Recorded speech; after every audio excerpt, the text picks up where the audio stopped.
திருப்பதியில் போய் நினைச்ச உடனே பார்க்க முடியாதா? சனிக்கிழமை புரட்டாதி சனிக்கிழமை நிலைமை பெருமாளை ஜம்முன்னு வந்து பார்த்துட்டு போக முடியுமா நம்மளால? ஆனால் அவருக்கு நிறைய காரியம் இருக்கு, நம்மளுக்கு செய்யலன்னு வருத்தப்படுறோம். ஒரு தடவை நான் வந்து திருப்பராஜ் இது கைலாசம் ஹெவியர்கள் தாண்டி போயிட்டு இருக்கேன். மத்தியானம் உச்சி வெயில் நேரம். அந்த ரோடுக்கு நடுவில் ஒரு பிளாட்ஃபார்ம் இருக்கும்போது 2 ரோடுக்கு நடுவில் அந்த இடத்துல ஒரு பொம்மநாடி சோமாலியா கண்ட்ரிலேருந்து வந்த மாதிரி நான் பார்க்கறதுக்கு எலும்பும் தோலுமா இருக்கு. அவள் ஒரு குழந்தைய கையில் வச்சுட்டு பால் கொடுத்துருக்கான். அவளுக்கு பாலே இருக்குமா இல்லையான்னு சந்தேகம். அந்த பால் சுரக்கிறதுக்காக கையில எச்சல் எவனோ தூக்கி போட்ட எலுமிச்சம்பழம் சாப்பிட்டு இருக்காங்க.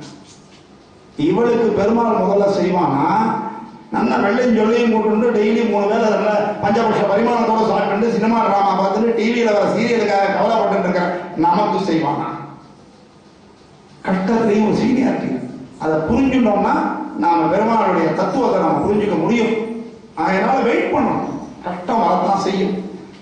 ஆகப்பட்ட பெருமாளே 14 வருஷம் கஷ்டப்படும். அதுக்குதான் ராமாயணம். அப்படி இருந்தது. உடனே ஜீவாத்மா காத்துட்டு இருந்துதான் அப்படி வந்துடலாம். சரி, இவர்கள் 2 பேரும் வந்தவுடனே பிரிந்தவர் கூடினால் பேசல் வேண்டுமோன்னு கேட்கிறார். எங்கடா பிரிஞ்சான் 2 பேரும்? எங்கேருந்து வந்தார்கள்? பார்க்கடலிலே 2 பேரும் ஒன்னாக இருந்தார்கள். அவதாரம் பண்ணும்போது பிரிஞ்சாச்சு. இப்ப திரும்பி பார்க்கிறார்கள், பேச்சு வரல அப்படின்னு சொல்றாங்க. லட்சியம் மகாலட்சுமி வேற ஒருத்தர் கல்யாணம் பண்ணிக்க முடியாது, மகாவிஷ்ணுவை தான் கல்யாணம் பண்ணிக்க முடியும். இன்னாருக்கு இன்னார் தான் கணவன், இன்னாருக்கு இன்னார் தான் மனைவிங்கிறது எழுதப்பட்ட விதி. நம்ம வேணா சொல்லலாம். விதிங்கிறது என்னன்னா கடைசியா எது முடியதோ அதான் விதி. நான் விதியை மாத்திட்டேன்னு சொல்ல முடியாது. மாறுறதுதான் விதியா இருந்தா அது மாறிடும். மாற்றம் ஒன்றே நிரந்தரம். ஆகையினால இந்த இதாச்சு ஜனகர் என்ன பண்ணார் பார்த்தார், அந்த தனுஷை தள்ளி விட்டதுனால இதற்கு மேல ஒரு தோட்டம். இந்த தனுஷை யார் நான் கூட்டி அம்பு ஏற்றி இது பண்றானோ அவனுக்கு தான் இந்த பெண்ணுன்னு முரசரஞ்சாச்சு. முன்னாடியெல்லாம் அது உண்டு. கணவனுக்கு வந்து ஒரு வீரம் இருக்கணும். ஏன்னா அந்த காலத்துல வீரம் தான் பிரதானியம். அது மாதிரி படிப்பு பிரதானியம், பணமெல்லாம் கிடையாது, லட்சியம் கிடையாது. இப்பதான் நம்ம எடுத்தோடனே பையன் என்ன சம்பாதிக்கிறான், அவன்கிட்ட என்ன குணாதிசயங்கள் இருக்குன்னு கவலை கிடையாது. 1 லட்சம் ரூபாய் சம்பாதிச்சு 90,000 ரூபாய் செலவழிச்சான்னா அவனால என்ன பிரயோஜனம்? அதுக்கு 10,000 ரூபாய் சம்பாதிச்சு ஆத்துல சாப்பிட்டு பொண்டாட்டி 2 இடத்துக்கு கூட்டிட்டு போறவன் விசேஷமா?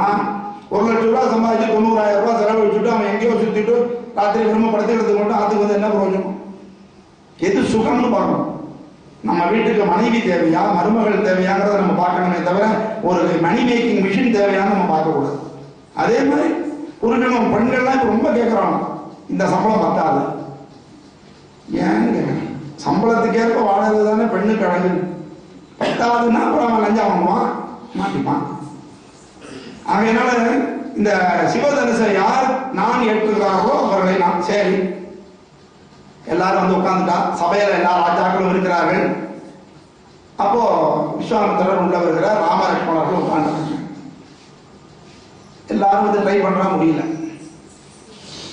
அப்போ உடனே அவசரப்பட்டு நான் போறேன் உட்கார்ந்து இருக்கார். உத்தரவு வரணும், அதுதான் பொறுமைங்கிறது. உத்தரவு வரும்.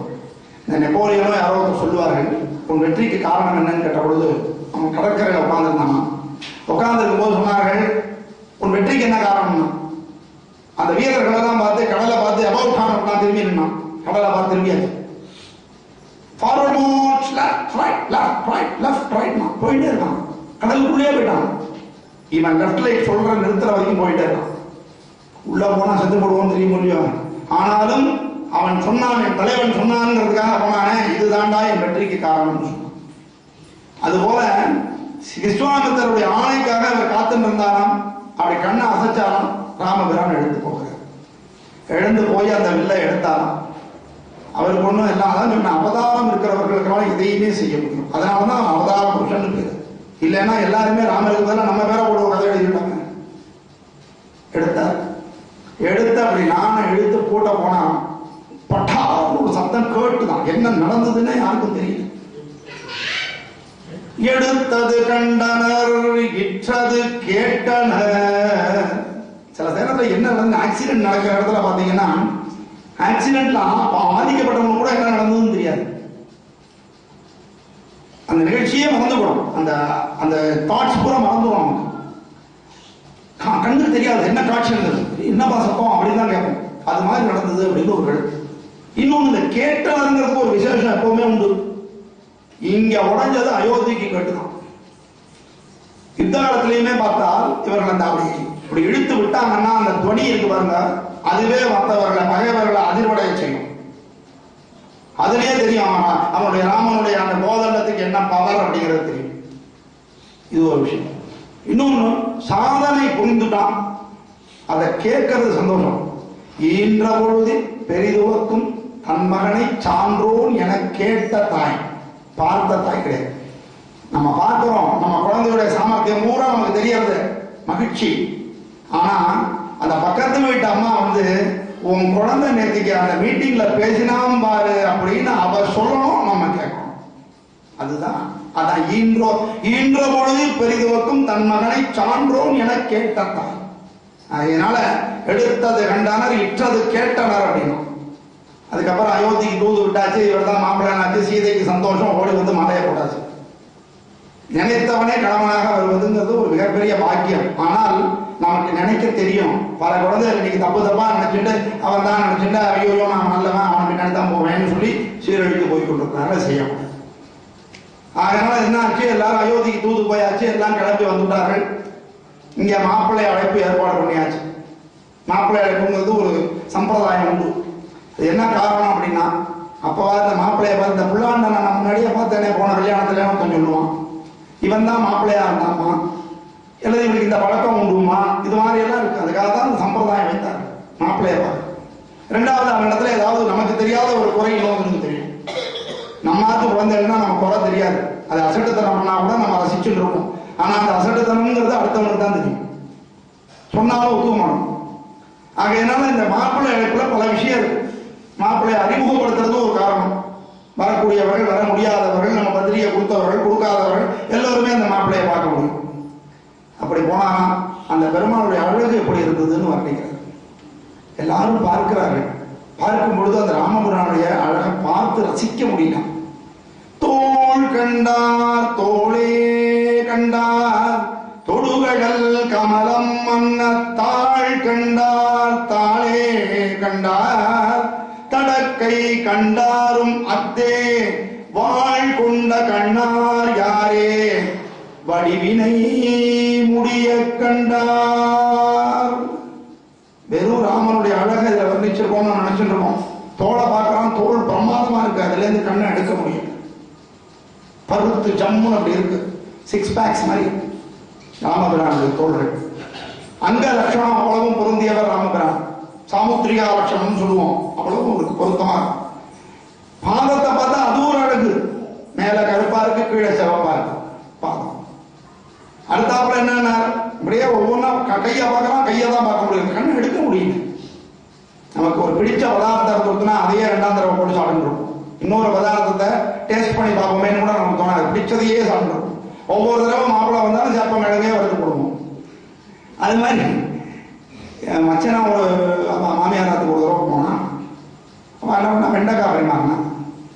என்ன பண்ணா, மாம்பழம் வெண்டைக்காய் சாப்பிட்டான், திருப்பி வெண்டைக்காய் வச்சுட்டான், அப்பவும் விரும்புன்னு சாப்பிட்டான். 3ஆம் தடவைக்கு அந்த ஆளை விடுமா, அதை பிடிக்காத சீக்கிரம் சாப்பிட்டா நீ மாதிரி வச்சுட்டே இருக்கு, அதுபோல ஆயிடக்கூடாது. ஆகையினால இந்த ரசனை சரியா. அப்ப என்ன அழகுக்காக தானே ராமன்னா, கடைசி வார்த்தை தான் முக்கியம். வடிவினை வாழ் கொண்ட கண்ணார் யாரே வடிவினை முடிய கண்டார். நான் பெருமாளை முழுக்க பார்த்துட்டேன், எனக்கு பெருமாளை நிச்சயமா தெரியும், அறிவேன், கடவுளை நான் அறிவேன், நானே கடவுள், நானே பெரியவன் எத்தனை பேர் சொல்லிட்டு இருக்கா. அதெல்லாம் ஒண்ணு, கண்டவர் விண்டதில்லை, விண்டவர் கண்டதில்லை. முழுசா பெருமாளை பார்த்தவன் எவனும் கிடையாது. பெரிய பெரிய ஞானிகள் ரிஷிகள் யாருக்கும் எட்டாதவன். இந்த பிரம்மாவை படைச்சார், தொக்குள்ள இருந்து பிரம்மா, பெரிய தாமரை, தாமரை மேல பிரம்மா உற்பத்தி ஆயாச்சு. அவருக்கு டவுட், நம்ம எங்க உட்காந்துருக்கோம்னு அவருக்கு தெரியல. அங்கேருந்து என்ன பண்ணார், அந்த தாமரை தண்டு வழியாவே பூந்து வந்தாராம். அதுக்கே ரொம்ப காலம் ஆச்சு. வந்து அப்புறம் யார் பெருமாள்னு பார்க்கறதுக்கு, அதுக்குள்ள பெருமாளை கண்டுபிடிக்கிறதுக்கு தபஸ் இருந்து பெருமாளை பார்த்தாராம். பெருமாளிடமிருந்து தோன்றிய பிரம்மாவுக்கு பெருமாளை முழுசா தெரியாது. நாம ஏமாத்திரம் கடவுளை உணர்ந்து விட்டேன், கடவுளை எல்லாம் செய்ய முடியும் அப்படின்னு சொல்றது என்ன, ஏமாத்துறது. ஆனா நம்ம உணர முடியும், நமக்கு எந்த ரூபத்தில் தோன்றுகிறதோ அந்த ரூபத்தில் உணர முடியும். நமக்கு எவ்வளவு சக்தியோ அந்த அளவுக்கு கடவுளை உணர முடியும், சந்தேகம் கிடையாது. நான் வந்து 1/2 கிலோ சாதம் சாப்பிட்டா நீங்க 1 கிலோ சாப்பிடலாம், இன்னொருத்தன் 3/4 கிலோ சாப்பிடலாம், இன்னொருத்தன் இவ்வளவுதான் 100 கிராம் தான் சாப்பிட முடியும். அவனவன் சக்திக்கு ஏற்ப கடவுளை உணர முடியும், அவனவன் பக்திக்கு ஏற்ப கடவுளை உணர முடியும், அவனவன் முயற்சிக்கு ஏற்ப கடவுளை உணர முடியும். இவ்வளவுதான் விஷயம். அதனாலதான் இந்த இடத்துல இந்த காட்சியை வைத்தார்கள். அதுக்கப்புறம் பார்த்தா ஜனகர் கேட்கிறானா, அறிமுகப்படுத்த முடியும் மாப்பிள்ளைக்கு யார் அப்பா, கோப்பனார் இருந்தா தசரதன். அப்படியா, சரி. இவர் யாருக்கு பிறந்தார்? தசரதனுக்கும் கோசலைக்கும். அப்புறம் தசரதனுக்கு இன்னும் 2 மனைவி இருக்கா. அதை தவிர 60,000 மனைவின்னு சொல்லிக்கிறான். இந்த ஒரு கதை உண்மையா பொய்யான்னு தெரியல. 3 பேர் இருந்து நிச்சயம், கற்பனை கூட சில இடத்துல இருக்கலாம். ஆனா என்ன கணக்கு அப்படின்னா, இந்த பரசுராமர் வந்து ஒவ்வொரு சக்திரையும் ஹிம்சா பண்ண பொழுது தசரதனையும் வருவான். அப்ப தசரதன் ஒவ்வொரு தடவையும் ஒரு மனைவியை கல்யாணம் பண்ணி மஞ்சள் வேஷ்டி காயலன்னு சொல்லுவான். அதனால அவருக்கு 60,000 மனைவிகள், 60,000 வருஷம் வாழ்ந்தாங்கன்னு. இதெல்லாம் வாழ முடியுமா சார்? ஒவ்வொரு பீரியட்ல ஒவ்வொரு மாதிரி மனிதனுடைய வாழ்க்கை இருந்திருக்கு. ஒவ்வொரு மனிதனுடைய உயரங்கள் வெவ்வேறையா இருந்திருக்கு, சக்திகள் வெவ்வேறையா இருந்திருக்கு. அவன் சாப்பாடே ஒன்றும் இல்லையே, ஹைபிரிட சாப்பிட்டு உட்காந்துருக்கோம், உரத்தை சாப்பிட்டு உட்காந்துருக்கோம். அதனால நமக்கு என்ன சக்தி இருக்கும்? முன்னாடியெல்லாம் அந்த கொள்ளைக்காய் நம்ம கொள்ளையிலேயே கொள்ளைங்காயை போட்டு அதை பறிச்சு சாப்பிட்டா அந்த பால் வாசனை எப்படி இருக்கும் தெரியுமா? பசுமாடு வச்சு பால் கறந்து சாப்பிட்றவங்களுக்கு அந்த சுகம் தெரியும். வேலையும் பயங்கரமா இருக்கும், ஆனா சுகமான பசு மாட்டு பாலும் தெரியும். இன்னைக்கு எல்லாம் கலப்படம். அதனால இதெல்லாம் கொஸ்டின் பண்ண முடியாது. தவிர நம்முடைய லைஃப்ங்கிறது எப்படின்னா, நமக்கு கொடுக்கப்பட்டுள்ள பிராணனை பொறுத்து தான். இந்த வருஷம்ங்கிறதுலாம் கேலண்டர். அன்னைக்கே சொன்னேன், டேட் ஆஃப் பர்த் நமக்கு முக்கியம் கிடையாது. அது இங்கிலீஷ்காரன் வந்த அப்புறம் போட்ட ஒரு சும்மா 365 போட்டுட்டான், அதுவே உண்மை கிடையாது. அதனால அதெல்லாம் கரெக்ட் கிடையாது. அப்படிங்கிறச்ச மூச்சு காட்டுறான் கணக்கு. அதனால எவன் ஒருத்தன் மூச்சை சீர் செய்து வேஸ்ட் பண்ணாம கண்ட்ரோலா வச்சுருக்கானோ அவன் லெங்க்தியாகவும் ஆரோக்கியமாகவும் வாழ முடியும். அதனாலதான் இன்னைக்கு மூச்சு பயிற்சின்னு நிறைய பேர் போய் யோகா கிளாஸ் எல்லாம் சேரும். காலம் கடந்தது இந்த மூச்சு 5-6 வயசுல இருந்து 8 வயசுக்குள்ள பூனல் போடணும். பூனல் போட்டோம்னா அவன் சந்தியாவந்தனம் பண்ணணும். சந்தியாவந்தனம் 3 வேலை பண்ணணும். 3 வேலையிலையும் மூச்சு பயிற்சி உண்டு. அவனுக்கு தான் ஆரோக்கியம் கிடைக்கும். 50 வயசுக்கு அப்புறம் மூச்சு பயிற்சி பண்ணி என்ன பிரயோஜனம்? வேணா கொஞ்சம் டென்ஷன் குறையும், பரவாயில்ல, அப்பாவது பண்ணுங்க, டென்ஷனாவது குறையும் முடியும். மூச்சு பயிற்சி பண்ணா டென்ஷன் நிச்சயம் குறையும். அதே மாதிரி இவர் என்ன ஆகிறாராம், தசரதனுடைய பையன் சொல்றியா, சீதையை எப்படி வச்சு காப்பாற்றுவான், இவனுக்கும் நிறைய கொண்டாடி இருக்குமான்னு ஒரு டவுட் வந்துருத்தான் ஜனகர். அப்பதான் சொன்னார், பிறந்தது தசரதனுக்காக இருந்தாலும் இவனை வளர்த்தவர் வசிஷ்டராகும். அதான் முக்கியம். யாரிடத்துல பிறக்கிறது ஒரு காரணம், வளர்ப்பது ஒரு காரணம். ஒத்தொத்தரையும் அந்த குணம் உண்டு. ஜீன்ஸும் பேசும், பழகிறது. அதனாலதான் சத்சங்கத்துல இருக்கணும், நல்லவர்களோடு பழக வேண்டும். நம்முடைய நட்பே நல்லவர்களா இருந்துட்டா நம்முடைய சிந்தனையும் நல்லதா. எவ்வளவு நல்லவன் கர்ணன், அவனை விட நல்லவனை பார்க்க முடியுமா? எங்க போய் சேர்ந்தான்? அழிஞ்சு போயிட்டான். கூடாத நட்புங்கிறது அதுதான். அதனால அதுதான் முக்கியம். நம்ம நட்பு நல்லா வச்சுக்கணும், நம்ம சங்கத்தில் இருக்கணும். அதுக்குதான் இந்த மாதிரி எதுக்கு வரோம் இன்னைக்கு தெரியாத கதை கிடையாது. ஆனா இந்த ஒரு 1.5 மணி நேரம் நம்ம உலகத்தில் உள்ள பிரச்சனை எல்லாம் மறந்துட்டு எவ்வளவு சந்தோஷமா இருக்கும். மனசு எப்படி நிம்மதியா இருக்கு, நடக்கிறதா இல்லையா? அது ஒரு காரியம் போதுமே. என்ன பிபி குறைஞ்சிரும், சுகர் குறைஞ்சிரும், ஒரு 500 ரூபா மிச்சம், டாக்டர்கிட்ட போக வேண்டாம். இன்னைக்கு உபன்யாசத்துக்கு வந்தவர்களுக்கு 500 ரூபா மிச்சம், 9 நாள் வந்தவர்களுக்கு 4500 ரூபா மிச்சம், போனஸ் 500, 5000 ரூபா. அதனால அதை பார்த்துக்கணும். அப்படி வசிஷ்டர் வளர்த்ததுனாலே இவன் நல்ல யோக்கியமான பையன் அப்படின்னு சரி கல்யாணம் பண்ணி வச்சுருவோம் அப்படின்னா எல்லாம் உட்காந்து வச்சாச்சு. எல்லாரையும் போய் சேவிச்சார். வந்து உட்கார்ந்தோடனே கல்யாணம் ஆகிறது. சீதா தேவியை ராமபிரானுக்கு கல்யாணம் பண்ணி கொடுக்குறாரு. அடுத்தது லக்ஷ்மணனுக்கு யாருன்னா ஜனகனுடைய ஒரிஜினல் பொண்ணு சீதா வந்து நிலத்திலேருந்து கிடைச்சா, பூமாதேவியோட மகள் கிடைச்சுட்டா. ஜனகனுக்கு அதுக்கப்புறம் பிறந்த குழந்தை ஊர்மிளை, அவளை லக்ஷ்மணனுக்கு கல்யாணம் பண்ணி கொடுக்கிறார்கள். ஜனகனுடைய தம்பி குஜத்வன்னு பேரு, அவனுக்கு 2 குழந்தைகள், மாண்டவி ஸ்ருதகீர்த்தின்னு பேரு. பரதனுக்கு மாண்டவி, சத்ருகனுக்கு ஸ்ருதகீர்த்தி. எல்லாம் ஒரே கிட்டத்தட்ட அடுத்தடுத்த நாள் பிறந்தார்கள். அதனால ஒரே நல்ல கல்யாணம். கன்னிகாதானம்னு பிறந்த காலத்துல. கன்னிகாதானம்ங்கிறது என்னன்னா, கல்யாணம் ஆகிறதுக்கு முன்னாடி இருக்கிற பொண்ணுக்கு பேர் கன்னிகை கிடையாது, பெரியவளாகிறதுக்கு முன்னாடி இருக்கிற பொண்ணுக்கு பேர் கன்னிகை. கன்னியாதானம்னா பெரியவளாகிறதுக்கு முன்னாடியே கல்யாணம் பண்ணி கொடுத்துருக்கோம் அப்படின்னு சாஸ்திரம். இன்னைக்கு சொல்லக்கூடாது, அது எகென்ஸ்ட் லா, அதனால அதை நம்ம சொல்ல முடியாது. ஆனா அதுல நிறைய விஷயங்கள் இருந்தது. ஒரு சில இடங்கள்ல ஆபத்துங்கிறது இருக்கு. அதாவது கணவன் இறந்து விடுறான், சின்ன வயதிலே அது குழந்தை கெட்டு போடுறது அப்படின்னு நம்ம நினைக்கிறோம். ஏன் இப்போ 20 வயசுல கல்யாணம் பண்ணி போச்சு ஆக்சிடென்ட் நடந்து போகிறது இருக்காங்க. அது அவாவா பிரார்த்தம். எந்த சுகத்தையோ எந்த சௌக்கியத்தையோ யாரும் அனுபவிக்கணும்னா தான் அனுபவிக்க முடியும், இல்லைன்னா முடியாது. அதனால என்ன இருந்ததுன்னா ஒரு ஒழுக்கம் கட்டுப்பாடு இருந்தது அந்த காலத்தில். இன்னைக்கு அது இல்லாமல் எவ்வளோ கஷ்டப்பட இருக்கு. பெற்றவர்கள் எல்லோரும் மறுப்பில் வயிற்றுல நெருப்ப கட்டின்னு உட்காந்துருக்க வேண்டிய சூழ்நிலை. நல்ல பையன்கிட்ட போய் மாட்டினாலும் அந்த பொண்ணு பரவாயில்ல, இல்லைன்னா என்ன அவங்க நினைச்சுப்பாங்க. பொண்ணை பெற்றவர்களுடைய வருத்தம் பொண்ணை பெற்றவர்களுக்கு தான் தெரியும், பாக்கி பேருக்கு தெரியாது. வெறும் ஆணை பெற்றவர்களுக்கு இதெல்லாம் என்னையா பேசிட்டு இருக்கான், பழமைவாதி அப்படின்னு சொல்லுவான். அதெல்லாம் அவளுக்கு பொண்ணை பெற்றிருந்தா தான் அது தெரியும். சேரன்னு ஒருத்தர் 1008 காதல் கதை எழுதி சினிமா எடுத்தார். அவர் பொண்ணுக்கு ஒரு பிரச்சனை வந்த போது புலம்புன்னு புலம்பினதை நம்ம எல்லாருமே பார்த்தோமா இல்லையா? அதுதான் தந்தையாக இருக்கிறவனுக்கும் டைரக்டராக இருக்கிறவனுக்குள்ள ஒரே வித்தியாசம். அவன் குடும்பத்துக்குன்னு வந்துட்டா காதல் கசக்கும், அடுத்தவங்க குடும்பத்தில் நடந்தால் அது இனிக்கும். அதுதான் விஷயம். அப்படி நடந்தது. எல்லாம் ஆச்சு, திருமணம் ஆச்சு, சந்தோஷமாக எல்லாருக்கும் ஆச்சு. நேராக சேவிக்கிறான் ஒவ்வொருத்தரையும். சில பேர் வியாக்கியானகர்த்தாக்கள் என்ன சொல்றாங்கன்னா, முதல்ல போய் கைகேயி காலில் விழுந்தாராம் ராமபிரான். என்னடா காரணம் அப்படின்னா 2 விஷயம். ஒண்ணு, கோசல இடத்திலே பிறந்திருந்தாலும் அவன் வளர்ந்தது பூரா கைகேயிட்டு தான். கோசலையிட்ட இருக்க மாட்டான். கைகேயிக்கும் ராமபிரான்னா அவ்வளவு பாசம். எப்படிப்பட்ட ஒரு கேரக்டர் அனாலிசிஸ் பாருங்க நீங்க. அப்படிப்பட்ட கைகேயி தான் பின்னாடி மாறாது.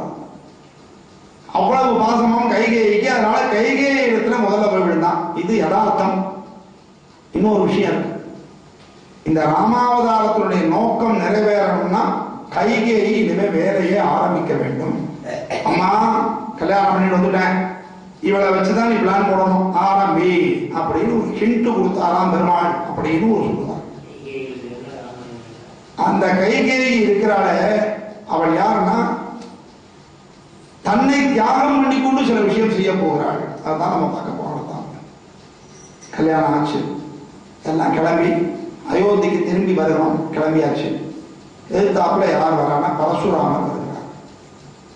பரசுராமனும் மகாவிஷ்ணுடைய அம்சம்தான், சந்தேகம் கிடையாது. ஆனா சில காட்சிகள் எதற்காகனா நமக்கு பாடம் கற்றுக் கொடுக்கறதுக்காக நடக்கிறது. அதுதான் முக்கியமான விஷயம். நம்ம யதார்த்தமா நினைச்சிட்டு போயிருந்தா இவனும் மகாவிஷ்ணு வரா, அவனும் மகாவிஷ்ணு வரா, 2 பேரும் நடிச்சுக்கிறான். இவங்களுக்கே எப்படி இருக்காங்கன்னா இவங்கள நம்ம எப்படா இருக்கிறதுன்னு நினைக்கிறது சாதாரண திங்கி. அவர்கள் நமக்காக நடிக்கிறார்கள். அதான் நமக்காக நடிக்கிறார்கள். என்ன கத்துக்கணும்ன்றதுக்காக 21 தலைமுறைகள் சத்திரியனை மதம் பண்ணுவேன்னு அவதாரம். என்ன காரணம்னா சத்திரியனோட திமிரு. இன்னைக்கும் பார்க்கிறோம் இல்லையோ, பல சந்தர்ப்பங்கள்ல பல ஆட்சியாளர்கள் எவ்வளவு ஒரு தவறாக நடந்து கொள்கிறார்கள். அது என்ன காரணம்? நம்மளை என்ன பண்ணிட முடியுங்கிற தைரியம் தானே. மேக்சிமம் போனா 5 வருஷம் கழிச்சு நீங்க ஓட்ட மாத்தி கொள்ளலாம். யாருக்கு போடுவேடு திருப்பி அந்த 4 பேருக்குள்ளே தானே திருப்பி போட வேண்டியது. நம்ம ஊரை பத்தி நான் சொல்றேன், பொதுவாக சொல்றேன். ஆக ஏன் நல்லவன் போய் நிற்க போகுது. நல்லவனா இருந்த காமராஜர் நம்ம என்ன பண்ணிட்டோம், தீர்ந்து போச்சு. எதுக்கு சொல்றோம்? நல்லவர்களுக்கு அரசியல் இன்னைக்கு லாயக்கு இல்லை. ஆகையினால கர்வம், சத்திரியனுக்கு வரக்கூடியது கர்வம். ஆகையினாலதான் அவன் என்ன பண்ணான், பரசுராமனுடைய அப்பா கழுத்துல ஒரு சத்தாபாம்பை தூக்கி போட்டான். தண்ணி கேட்டா அவர் தியானத்துல இருந்ததுனால கொடுக்க முடியல, தூக்கி போட்டு அவமானப்படுத்திட்டு போயிட்டான். அது அவருக்கு தெரியாது. அதுக்கப்புறம் அந்த பரசுராமர் பார்த்துட்டு அன்னியிலேருந்து ஆரம்பிச்சான் இவனுடைய கர்வத்தை. ஒரு மரியாதை வேண்டாமா? ஒரு ரிஷி தபஸ்ல இருக்காரா இல்லையாங்கிறத கூட தெரிஞ்சுக்க முடியலன்னு என்ன அர்த்தம் அப்படின்னு சொல்லி அதை பண்ணானா.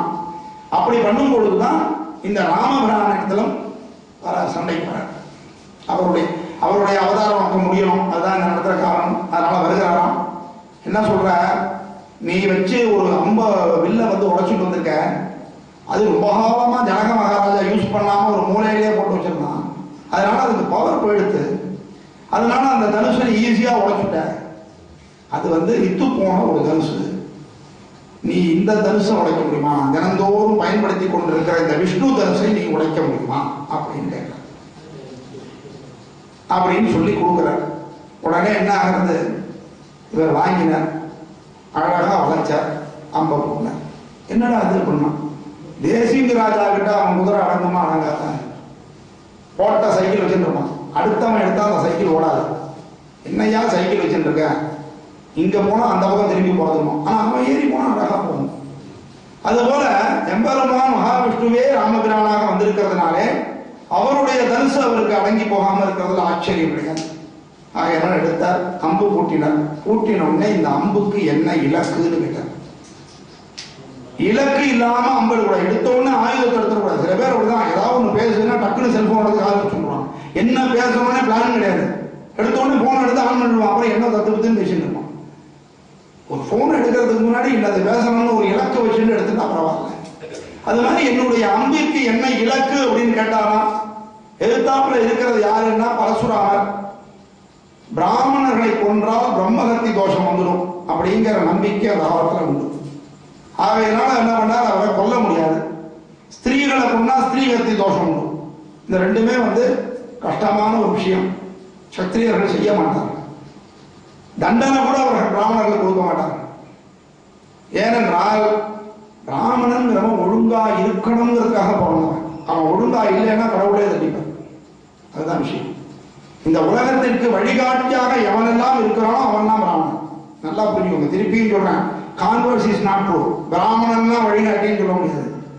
வழிகாட்டியாக இருப்பவன் பிராமணன், உயர்ந்தவனாக இருப்பவன் பிராமணன், நல்லவனாக இருப்பவன். அப்படித்தான் நீங்க எடுத்துக்கணும். இதை திருப்பி பேசினா தப்பு. பிறப்புக்கு சம்பந்தம் கிடையாது. ஆகையினால என்ன ஆகிறதா, விஷ்ணு தனுசு எடுத்தாச்சு, இலக்கு கேட்கிறாராம். ஏனென்றால் ராமனுக்கு ஒரு இல், ஒரு சொல், ஒரு வில்.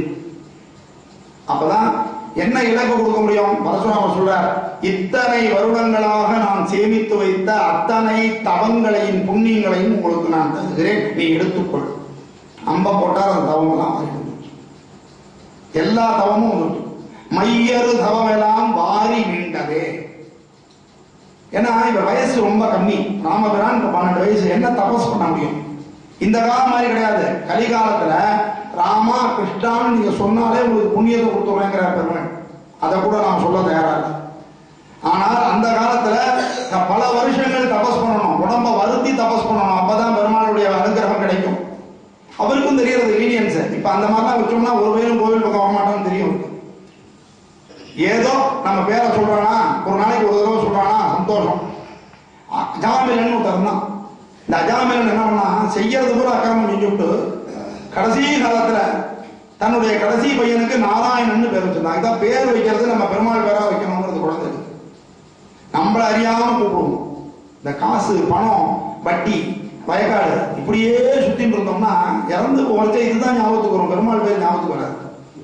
நம்ம நினைச்சுட்டு இருக்கோம். ஆழ்வாரே சொல்றார், அப்போதைக்கு இப்போதே சொல்லி வைத்தேன் அரங்கத்தம். ஆழ்வாருக்கே இறக்கும் போது பெருமாள் பேர் ஞாபகத்துக்கு வருமோ வராதோன்னு ஒரு டவுட் இருக்குன்னா நமக்கு எப்படி சார் ஞாபகத்துக்கு வரும்? அப்போ அதையே நினைச்சுட்டு இருக்கிறவனுக்கு தான் அந்த ஞாபகம் வரும். அப்படி நினைக்க துப்பில்லாததுனால தான் நம்ம அவரை கேட்கிறோம், எனக்கு அனுகிரகம் பண்ணு. அந்த அஜாமிலன் என்ன பண்ணா, தன்னுடைய கடைசி பிள்ளைக்கு நாராயணன் பேர் வச்சிருந்தானா, இறக்கும் பொழுது அந்த கடைசி பிள்ளை மேல இருந்த பாசத்தினால நாராயணாவா நாராயணாவா நிஜோ நாராயணர் காப்பாற்றிடும். கடைசி நேரத்திலேயாவது தன் பெயரை சொன்னானேன்னு அவர் சந்தோஷப்படாராம். அப்படின்னா எவ்வளவு சௌலபியம், எளிமை அந்த ஆண்டவனிடத்துல இருக்கிறதுன்னு பாருங்க. கூப்பிட்டா ஓடி வர்றதுக்கு ரெடியா இருக்கான். நான் கூப்பிட்டுருவேனா அப்படின்னு நாம இருக்கோம். அந்த மனசு கொடுக்கணும். அது பெருங்காயிட தான் நம்மலாம் போன ஜென்மத்து வாசனை அதுல இருந்துட்டே இருக்கும். அதனாலதான் இந்த ஜென்மத்திலேயாவது நாம் என்ன பண்ணணும், இந்த சத்சங்கங்களை வச்சுட்டு பெருமாள் சம்பந்தமான விஷயங்களை ஏற்றுட்டே இருந்தோம்னா பழைய வாசனை போய் புது வாசனை வரும். அடுத்த ஜென்மம் நமக்கு பெருமாளோட ஐக்கியமாக மாதிரி வரும். இன்னும் பல ஜென்மங்கள் கூட வரலாம். யாராலையும் இந்த கணக்கெல்லாம் சொல்ல முடியாது. இந்த ஜென்மம் தான் கணக்கு. இதுக்கப்புறம் சில பேர் சொல்றா 12 கேது இருந்த ஜென்மமே கிடையாதுங்க. இப்படி சில பேர் சொல்லிட்டு இல்லையா? அதெல்லாம் கிடையாது. நீ என்ன செய்யறியோ அதை பொறுத்துதான் ஜென்மம். புண்ணிய பாபங்களுக்கு ஏற்ப கிடைக்கும். ஆக இந்த இல்ல எல்லாத்தையும் எடுத்துனது பரசுராமனுக்கு கர்ப்பம் அடங்கியது. எம்பெருமானின் அம்சமாக இருந்தாலும் கூட கர்ப்பம்னு வந்ததுனால் அந்த கர்ப்பத்தை தன்னுடைய நாடகத்தின் மூலமாகவே அடக்கிக் கொள்வான் எம்பெருமான். இந்த பரசுராமனுடைய அவதாரம் சொல்கிறது. அப்படி இருக்கும் பொழுது எல்லோரும் அயோத்தி வந்து சேர்த்து விடுகிறார்கள். அயோத்தியில வந்த உடனே என்ன ஆகிறதா, தசரதன் போய் கண்ணாடியில பாக்குறான். கொஞ்சோண்டு இந்த ஓரத்துல நர தெரியலாம். எத்தனை வருஷம் கழிச்சு? 60,000 வருஷம் கிட்டத்தட்ட ஆயிடுத்து. இப்பதான் அவனுக்கு காலோரத்துல நர தெரியலாம். இங்க 25 வயசுல ஆரம்பிச்சுடுறது நர, 50-60 வயசுல நல்ல ஜம்முன்னு வீட்டுக்கு ஒயிட் வாஷ் அடிச்ச மாதிரி அருமையா ஆயிடுது. அதுக்கு நம்ம அப்புறம் பிளாக் வாஷ் அடிச்சு விடுவோம். அதெல்லாம் தேவை. இந்த எதுக்காக முதியோர்களுக்கு தலை நரைக்கிறது அப்படிங்கிற விஷயத்தை எனக்கு தெரிஞ்ச வரைக்கும் நான் சொல்றேன். சின்ன வயசுல நம்மளால வெப்பத்தை தாங்க முடியும். அதனால கருப்பா இருந்தா ஓகே. ஏன்னா பிளாக் பாடி அட்ராக்ட்ஸ் மோர் ஹீட்னு சொல்லுவாங்க. கருப்பு பொருள் வெப்பத்தை அதிகரிக்கும். அதனாலதான் சின்ன குழந்தை தலைக்கு எண்ணெய் தொடச்சுக்கணும். ரொம்ப வெப்பம் வந்து இருக்குன்னா என்ன செய்யறது? எண்ணெய் தொடச்சுன்னா பளபளப்பாயிடும். பளபளப்பு ரிஃப்ளெக்ட் ஆகிடும். பளபளப்பான பொருள் வெப்பத்தை எதிரொலித்து விடும் அப்படின்றது சயின்ஸ். அப்போ சின்ன குழந்தைகள் எண்ணெய் தொடச்சுன்னா அதிகமான வெப்பம் போகாது, வெளியில போயிடும். சரி, நம்ம பெரியவன் ஆயிடுறோம். பெரியவனாகும் போது அதே அளவு வெப்பம் உள்ள வந்தா நம்மளால தாங்க முடியுமா? அதனால பெருமாளா பார்த்து நம்ம முடிய வெள்ளையாகிட்டார். ஆட்டோமேட்டிக்கா ரிஃப்ளெக்ட் ஆகி அது போயிடும். ஆகையினால நம்ம கருப்பு அடிச்சுக்கப்படாது. என்ன சார் இவ்வளவு நாள் ஆகி இன்னும் கருப்பு அடிச்சு 4 பேருக்கு நம்ம சின்னவன்னு சொல்லி எழுத பண்ண போறோம்? ஒண்ணும் கிடையாது. யாரையும் புண்படுத்துற மாதிரி நான் பேசல.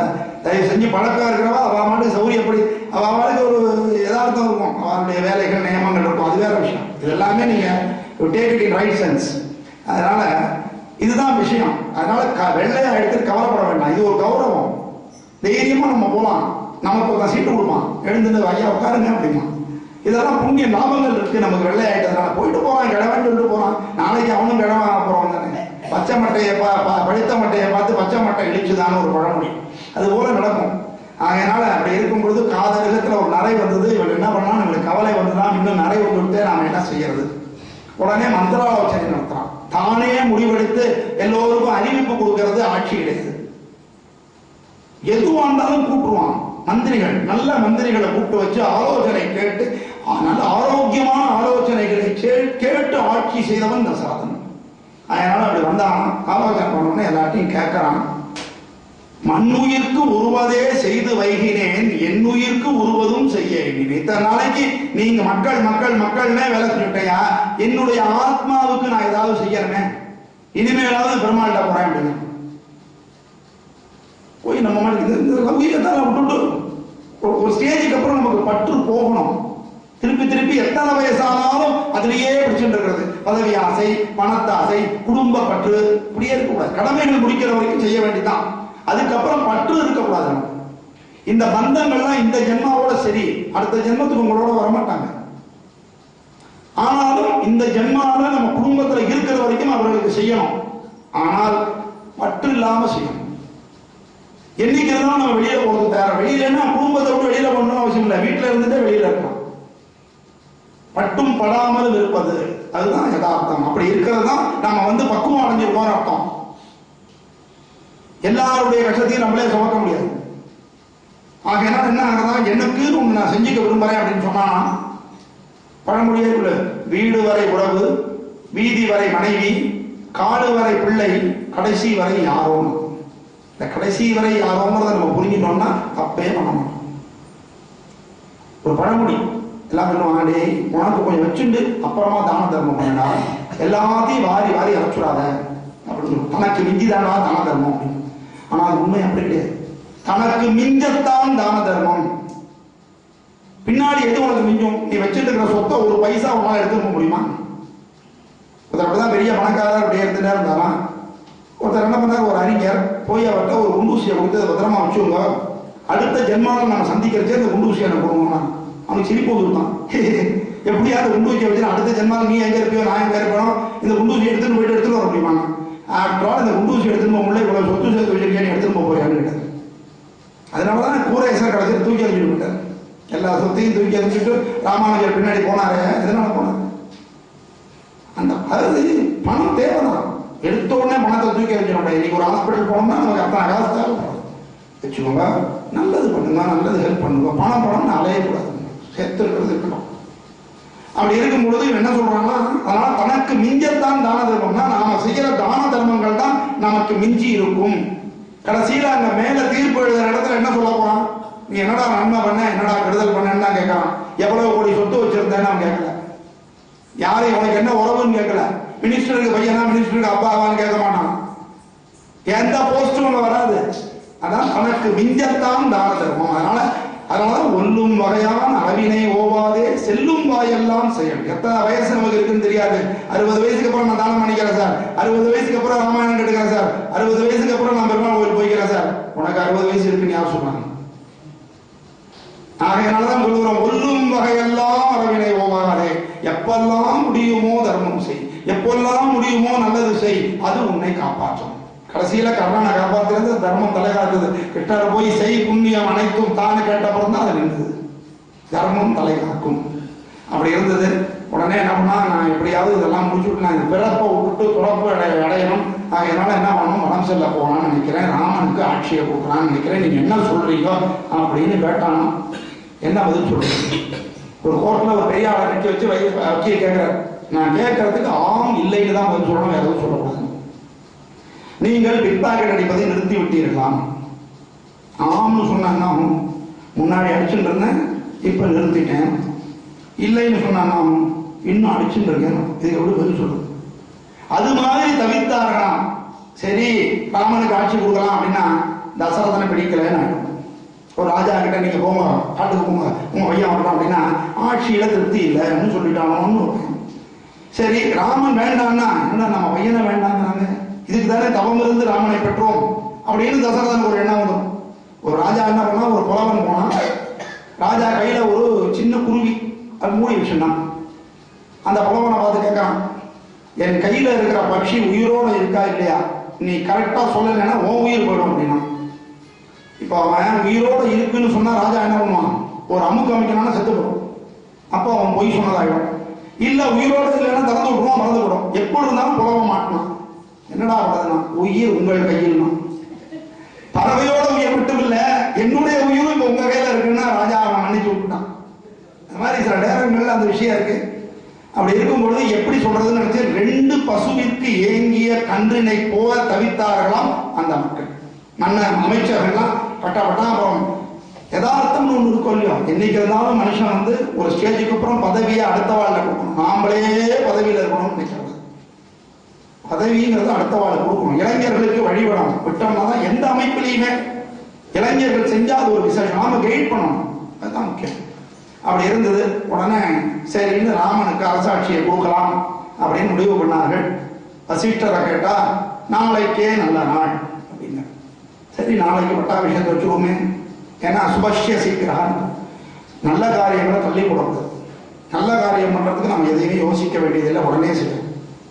இந்த கர்ணனுக்கு தான் நினைப்பா, தானம் கேட்டு எண்ணெய் தேய்ச்சி குடிச்சோம், டக்குன்னு எண்ணெயை இடதுகையில் வச்சு இடதுகையில தானம் வேண்டும். தங்க பெண்ணும் இடதுகையில தானம் பண்றது ரொம்ப நல்லதா, அகங்காரமா இருக்காங்க. அப்படி இல்லை, இந்த கிண்ணத்தை இடதுகையில கொடுக்காம வலதுகைக்கு மாத்தி கொடுக்கலாம்னு நினைச்சா, அந்த வலதுகைக்கு வச்ச உடனே இந்த ஏழை பிராமணனுக்கு எதுக்கு தங்கத்துல கிண்ணம் கொடுக்கணும், உள்ள இருக்கிற வெள்ளி கிண்ணம் கொடுக்கலாமேன்னு தோணும். சரி குளிச்சுட்டு தொடச்சிட்டு உள்ள போய் வெள்ளி கிண்ணத்தை கொடுக்கலாம்னு எடுத்தோம்னாக்க, இவர் பஞ்சப்பராரி இவனை வெள்ளியை கொடுத்தா வித்துட்டு தான் போறான், அதுக்கு மேல நம்ம சாதாரண கிண்ணத்தை கொடுக்கலாமேன்னு தோணும். ஆகையால தானம் செய்வது, நல்ல காரியம் செய்வதுன்னு முடிவு எடுத்தால் எடுத்த உடனே செஞ்சிடணும். ஆனால் கெட்ட காரியம் செய்யணும்னு தோணித்துன்னா செய்யக்கூடாது, நிதானமா இருக்கணும், யோஜனை பண்ணி செய்யணும். கெட்ட காரியம் செய்யணும், அடுத்தவனை கெடுக்கணும்னு தோணித்துன்னா அந்த கோபத்தை உடனே அடைக்கணும், உடனே செய்யக்கூடாது. ஆனால் நல்ல காரியம் செய்யணும்னா உடனே செஞ்சுடணும். ஆகையினால நாளைக்கே செய்வோம்னு சொன்னார்கள். போய் ராமனை கூட்டிட்டு வா, அவரிடத்துல நாம் சில உபதேசங்களை செய்யணும். டக்குன்னு தூக்கி வச்சிட முடியாது, போஸ்ட்ல தூக்கி. ராஜாவாகணும்னா அவனுக்கு பல தகுதிகள் இருக்கு, பக்குவங்கள் வேணும், அதெல்லாம் நம்ம உபதேசம் பண்ணணும். அதனால கூட்டிட்டு வா அப்படின்னு சொல்லுகிறார்களாம். எல்லோரும் போய் ராமபிரானை அழைத்து வர வேண்டும் என்று போகிறார்கள். ராமபிரான் இப்பொழுது வரப்போகிறார். அவரிடத்திலே தசரதர் என்னெல்லாம் சொல்ல போகிறார்னு நம்ம நாளைக்கு பார்க்க போறோம்.